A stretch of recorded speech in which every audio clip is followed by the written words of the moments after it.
Hello friends, வணக்கம். Army welfare news Tamil YouTube channel வழியாக மீண்டும் உங்களை சந்திப்பதில் மிகவும் மகிழ்ச்சி.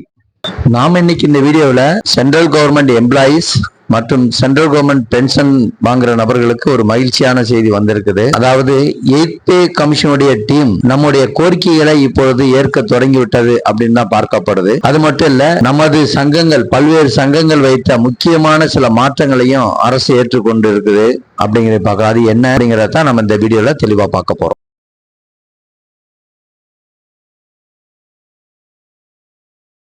8th பே கமிஷன் இப்போ ஒரு புதுசா ஒரு அறிவிப்பு வெளியிட்டு இருந்தாங்க. எல்லாத்துக்கும் தெரியும், 8th CBC அப்படின்னு ஒரு அதிகாரப்பூர்வமான இணையதளம் ஒண்ணு ரிலீஸ் பண்ணியிருந்தாங்க. அதுல உங்களுடைய எதிர்பார்ப்பு என்னவா இருக்கு அப்படிங்கறத பதிவு செய்யணும் அப்படின்னு சொல்லி கேட்டுக்கிட்டு இருந்தாங்க.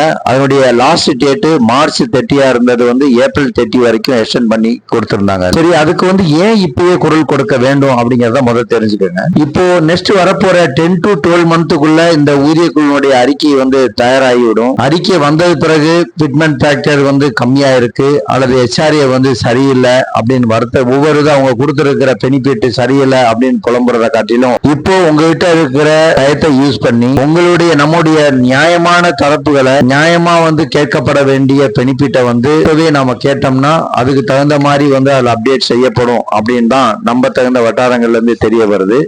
ஏன்னா இதனுடைய அனலைஸ் ரிப்போர்ட்டை எடுத்து தான் நமக்கு எவ்வளவு கொடுக்கணும் அப்படிங்கிற பத்தி முடிவு செய்ய போறதா ஒரு ரிப்போர்ட் வந்துகிட்டு இருக்கு. இப்போ ஏன் இதை நம்ம கொடுக்கணும் அப்படின்னா, ஒவ்வொரு காலகட்டத்திலும் நம்ம பார்த்திருக்கிறோம். எப்பன்னா இப்போ உதாரணமா 1 rank 1 pension 1 வந்ததப்போ பார்த்திருப்போம், 2 வந்தப்பையும் பார்த்தோம்னா அதுல பல்தரப்பட்ட ஒரு குளறுபடிகள்லாம் இருந்துச்சு அப்படிங்கறதான் பார்க்க வேண்டியிருக்கு. உதாரணத்துக்கு நம்ம எடுத்துக்கணும்னா 2016 நம்ம பார்த்தோம்னா அந்த ஹவுல்தார் ரேங்க்ல ஒருத்தர் பென்ஷன் வந்திருந்தாருன்னா அவர் 15 இயர்ஸா இருந்தாலும் இல்ல 20 இயர்ஸா இருந்தாலும் அவருக்கு ஒரே பேசிக் பே தான் வழங்கப்பட்டது அப்படிங்கறது எல்லாத்துக்குமே தெரிஞ்சிருக்கும். அதே மாதிரி OROP 2லயும் கூட பாத்தீங்கன்னா கொஞ்சம் சிறிதளவு சரி செய்யப்பட்டிருந்தாலும் கூட பெரிதளவுக்கு அது மாற்றங்களை ஏற்படுத்தல அப்படிங்கறதையும் நம்ம பார்த்திருப்போம். 1 rank 1 pension 3 வந்தப்ப என்ன ஆச்சுன்னு கேட்டீங்கன்னா, பிரீமிச்சர்ல வந்தவங்க 2014 ஜூலை 1க்கு அப்ப வந்தவங்களுக்கு இந்த 1 rank 1 pension பெனிஃபிட் கிடைக்காது அப்படிங்கிற ஒரு அதிர்ச்சி அளிக்கக்கூடிய தீர்ப்பெல்லாம் வந்தது இல்லை. ஏன்னா ஒரு அறிக்கையா வந்ததுக்கு அப்புறம் நாம அதை பத்தி கவலைப்படுறதை காட்டிலையும் அது வருவதற்கு முன்னாடியே நம்முடைய நியாயமான கோரிக்கைகளை இந்த கொடுத்திருக்கிற ஒரு வாய்ப்பை பயன்படுத்தி அப்டேட் செய்யப்பட வேணும் அப்படிங்கறதான் நம்முடைய எண்ணம். சரி, இப்போ நம்ம சங்கங்கள் என்ன ஒரு வேண்டுகோளை வச்சது, எதை ஏத்துக்கிட்டு இருக்காங்க அப்படிங்கிற பத்தி பார்க்கலாம். ஃபர்ஸ்ட் அந்த இப்ப நமக்கு ஒவ்வொரு கருத்துக்களையும் பதிவு செய்யப்படுவதற்கு எழுத்துக்களுடைய எண்ணிக்கை அப்படின்னு பார்க்கும்போது, உதாரணமா பேசிக் பே எவ்வளவா இருக்கணும் அப்படின்னு ஒரு கேள்வி கேட்டிருந்ததுன்னா அதுல 3500 கேரக்டர்ஸ் மட்டும்தான் அதுல என்ட்ரு பண்ணக்கூடிய ஒரு வகையில தான் இருந்தது. அது நிறைய நண்பர்கள் இன்னும் அதிகமா வேணும்னு கேட்டிருந்தாங்க. அவங்களுடைய வேண்டுகோளை ஏற்று 10,000 கேரக்டர்ஸ் வரைக்கும் இப்போ நம்ம அதுல டைப் செய்யக்கூடிய வசதியை ஏற்படுத்தி கொடுத்திருக்காங்க அப்படிங்கறத பாத்துக்கணும். அதே மாதிரி இரண்டாவதா பார்க்க போனா அதுக்கு சப்போர்ட்டிங் டாக்குமெண்ட்ஸ் மாதிரி உங்ககிட்ட இருக்குது அப்படின்னா முதல்ல ஒரே ஒரு PDF மட்டும்தான் அப்லோட் செய்யக்கூடிய ஒரு வசதி இருந்தது. இப்போ அதை எக்ஸ்டெண்ட் பண்ணிருக்காங்க. அதாவது இப்போ 4 PDF அந்த சப்போர்ட்டிங் ஃபைல்ஸ் உங்ககிட்ட இருக்குன்னா 4 PDF இருந்தாலும் அதை அப்லோட் பண்ணிக்கலாம். பிளஸ் ஒரு எக்ஸல் சீட் உங்களுடைய அந்த கால்குலேஷன்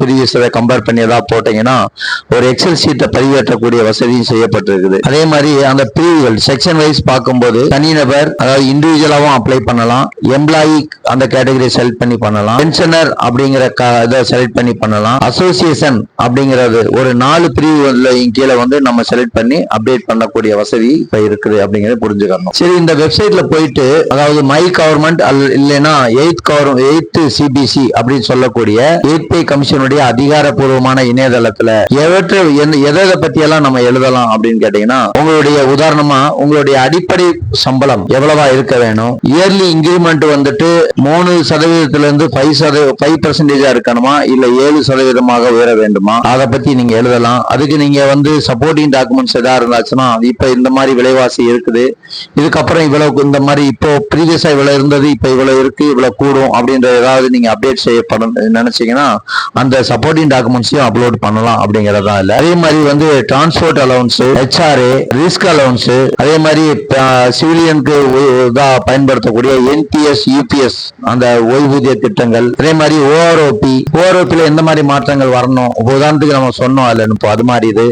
அதே மாதிரி கம்ப்யூட்டேஷன் காலம் குறைப்பு பற்றி நீங்க என்ன நினைக்கிறீங்க அப்படிங்கிற பல்வேறு தரப்பட்ட கருத்துக்களையும் இதுல பதிவு செய்யப்படுறதுக்கு ஒரு அரிய வாய்ப்பு இருக்குது. இதை பயன்படுத்தி இப்பயே நீங்க வந்து அந்த அதிகாரப்பூர்வ இணையதளத்துல நீங்க அப்லோட் செய்யலாம் அப்படிங்கிற பார்த்து நண்பர்களே, திரும்ப ஒரு தடவை சொல்றோம், அதுல இந்த வாய்ப்பை தவற விடாதீங்க.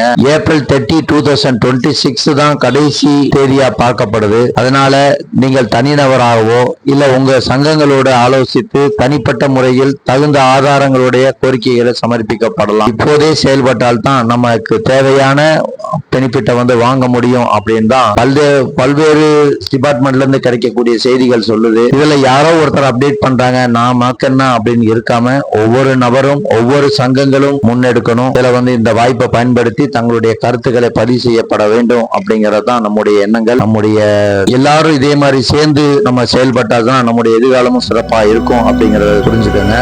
இந்த தகவல்களை மற்ற முன்னாள் படையை சார்ந்த நண்பர்களுக்கும் ஷேர் பண்ணுங்க. மேலும் இது போன்ற தகவல்களுக்கு நம்ம சேனலை சப்ஸ்கிரைப் பண்ணுங்க. நன்றி, வணக்கம், ஜெய் ஹிந்த்.